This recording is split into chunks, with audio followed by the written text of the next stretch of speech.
নারীদের সেক্সুয়ালিটিকে এক্সপোজ করছেন, এমনভাবে ক্যামেরা ধরছেন যেন তাকে সেক্সুয়ালি করা যায়। মত প্রকাশের জন্য কোন সাংবাদিক একটা ফোন পেয়েছেন যে এই তুমি এভাবে কেন বলছো? মোবাইল জার্নালিজম দিয়ে ভালো কিছু কি হচ্ছে না? অবশ্যই হচ্ছে, দারুণ কিছু হচ্ছে, কিন্তু এটা দিয়ে তো অনেক হেনস্থাও হচ্ছে। তথ্যমন্ত্রী আজকেও বলেছেন যে মানে যদি আপনি আগের 15 বছর 17 বছরের সাথে মিলান, 19 বছরের সাথে মিলান, এই সময় এখন যে সাংবাদিকতা বাংলাদেশে চলছে, গণমাধ্যম যেইভাবে যে প্রক্রিয়ায় তথ্য প্রকাশ করার যে স্বাধীনতা পাচ্ছে, সেটা অতীতের যে কোনো সময়ের চাইতে তারা স্বাধীনভাবে করতে পারছে। আপনি তো একজন সাংবাদিক, আপনার কি মনে হয় এখন কতটা ওপেন, কতটা স্বাধীনভাবে মত প্রকাশ করা যাচ্ছে?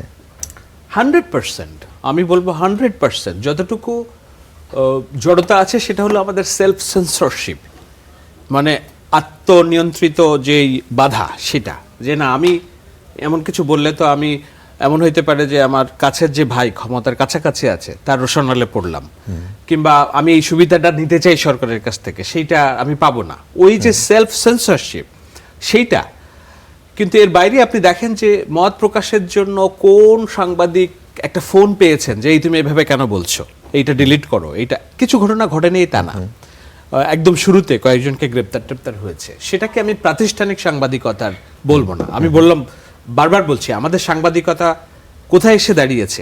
এখন ঘরেই হবে বিয়ে বাড়ির পোলাও, যদি থাকে আকিজ এসেনশিয়াল সুগন্ধি চিনি গুঁড়া চাল। আমি যখন সাংবাদিকতা করেছি তখন ছিল পত্রিকা এবং টেলিভিশন প্যারালাল।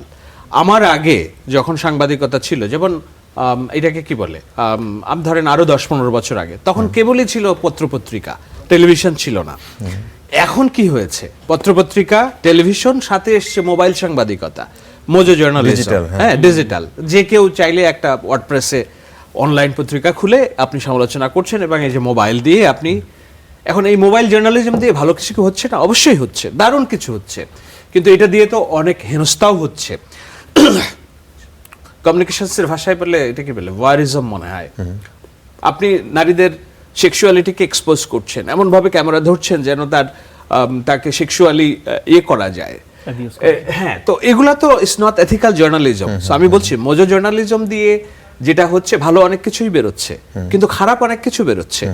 এখন এই খারাপগুলোকেও যদি আপনি মত প্রকাশের স্বাধীন হিসেবে আপনি বেঁধে ফেলেন, তাহলে ওইটা আমাদের সোসাইটির জন্য খারাপ। সেই কারণে আমি বলছি রাষ্ট্রের কিছু নিয়ম কানুন নীতিমালা থাকবে, সো দ্যাট আমরা একটা রাইট পথে চলি। কিন্তু এর বাইরে কোন সাংবাদিকটা সরকারের বিরোধিতা করতে গিয়ে হেনস্থার শিকার হচ্ছে? সোশ্যাল যে ট্রলের কথা বলছেন, সামাজিক চাপ, এইটা সব পক্ষেই থাকবে। আমি যদি ওইটাও বন্ধ করি যে আমি সরকারের সমালোচনা করছি বলে একদল আমাকে ট্রল করে চেপে ধরছে, তাহলে আমিও তো তাদেরকে মত প্রকাশের স্বাধীনতায় আমি ব্যাঘাত ঘটাচ্ছি, তাই না? সো মত প্রকাশের স্বাধীনতা যখন আমি বলছি, তখন এই ট্রলটাও হতে দিতে হবে, আবার সরকারের সমালোচনাকেও হতে দিতে হবে। এর মধ্যে দিয়ে একটা ফাইন ব্লেন্ডিং একটা সিচুয়েশন হবে, সেইটা আইডিয়াল সিচুয়েশন।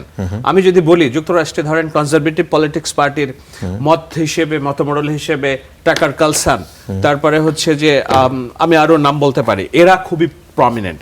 আবার ডেমোক্রেটিক পলিটিক্সের মতমডেল হিসেবে জেক ট্যাপার, রেশেল ম্যাডো।